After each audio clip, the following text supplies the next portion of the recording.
3 ways how to stop on inline skates slash rollerblades. When you are turning or slowing, we're going to try to be politically correct.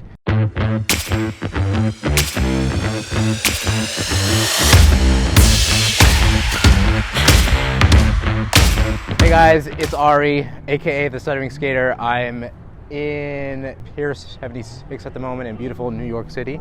It's gorgeous. Golden hour, I think is what they call it. I'm going to teach you 3 ways how to stop on inline skates slash rollerblades. So join me and I'm gonna walk you through my 3 go-to ways. 2 are gonna be geared towards beginners. Third one is gonna be kind of intermediate to advanced, I would say. But the fundamentals are fairly simple, and after you get going, I think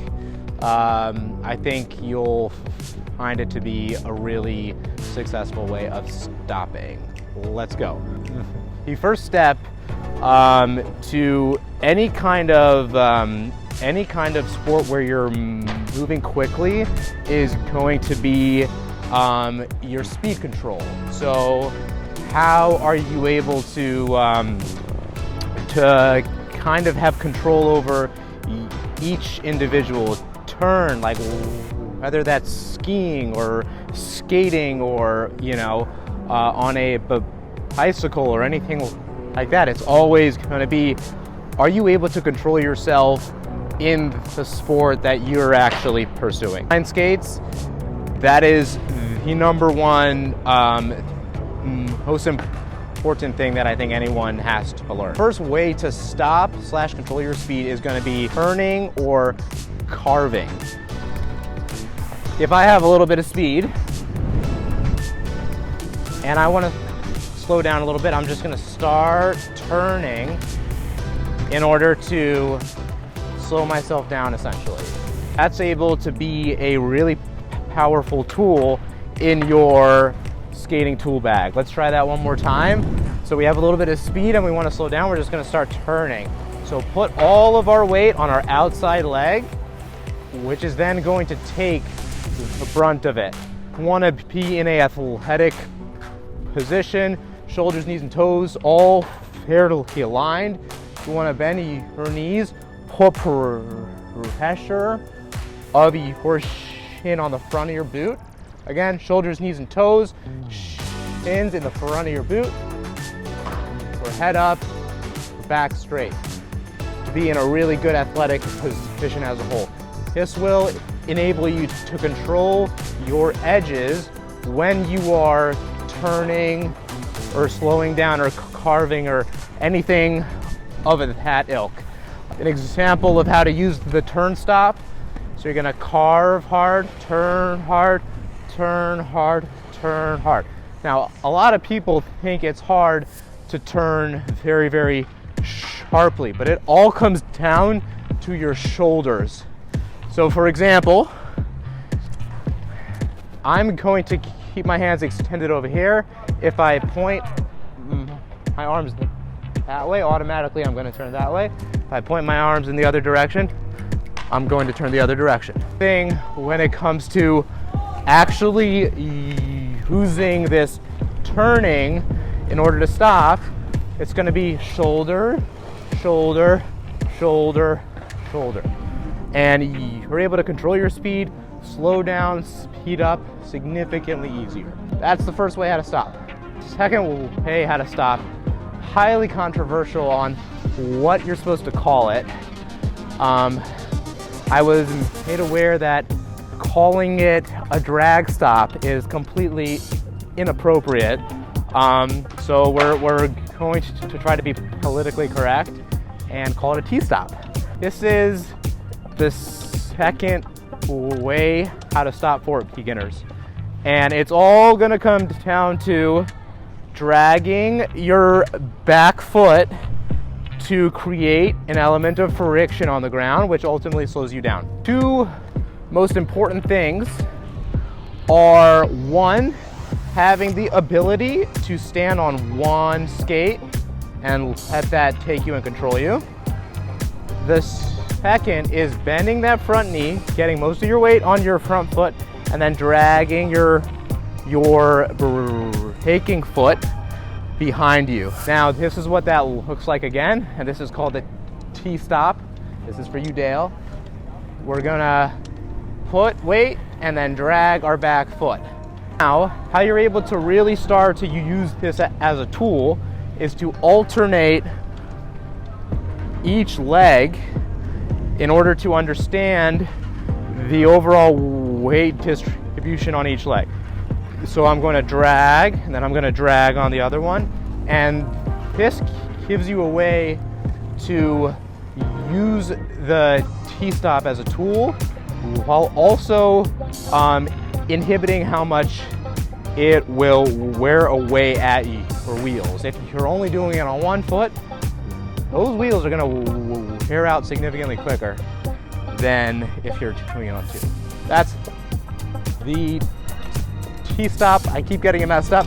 Let's show you one more time, for example, at a heavier amount of speed.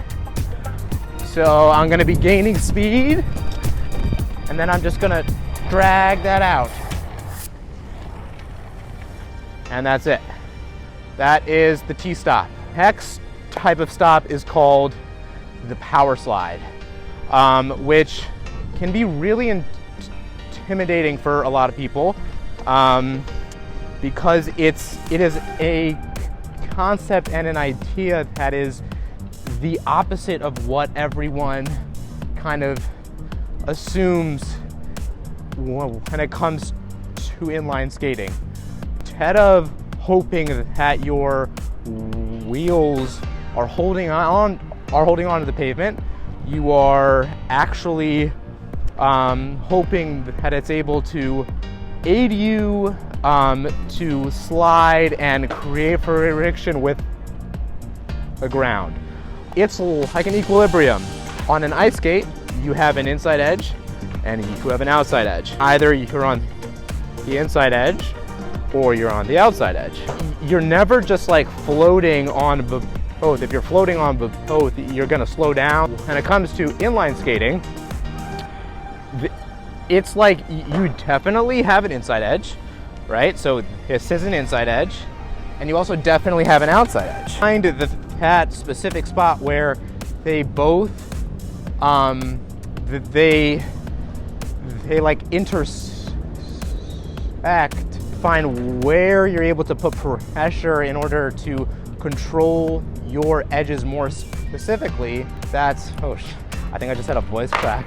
We love that. That's when we're able to use like a very nuanced technique in order to either slide or control your speed better around turns and whatnot. That's why it's a lot harder to learn this stuff on inline skates than it is on ice skates, because on ice skates it's either one or the other, and that's it. How I learned the Powerslide was 3 steps. The first step is turning around to go backwards, otherwise known as fakie. If you call it switch, people will assume that you're a skier. So you're going to pop to going backwards. You're gonna put your sliding leg out, and then you're going to extend it on an angle severe enough that it starts to slide and brings you to a stop. And then there's different variations of that, but that is the general concept as a whole. Again, you're going to get ready. Pop's going backwards. You get your back leg out, and then put your boot down, add some heels into the mix, and then come to a stop as a whole.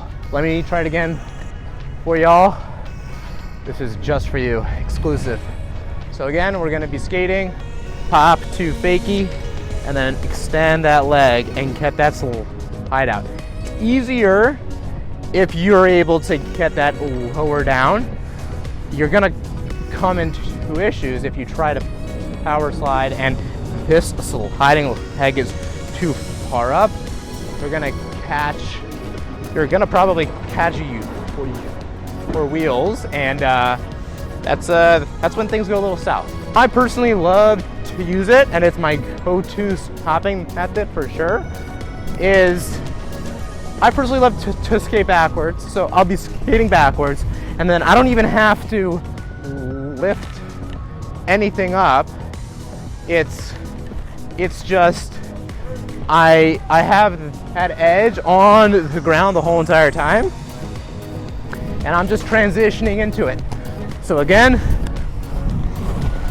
and then I can pop out of it, and it's my favorite thing to do, and that's why I prefer to do hill bombs going backwards, because I always have that at my disposal 100%.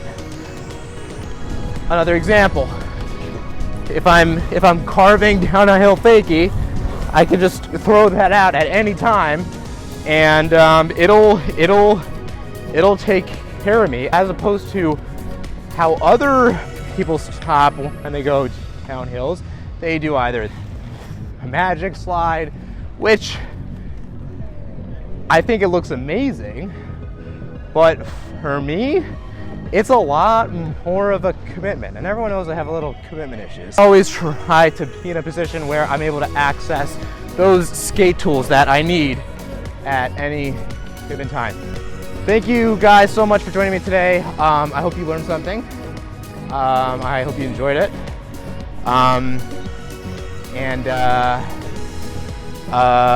If you like this video, subscribe if you really like it. Tell all your friends. Also you're supposed to press the like button, because that helps the YouTube algorithm, I think.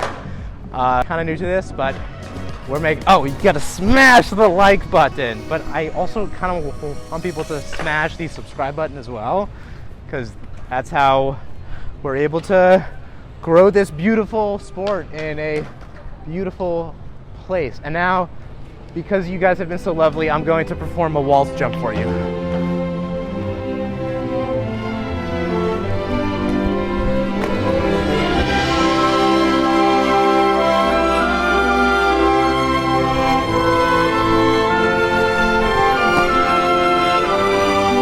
Thank you very much. Have a great day.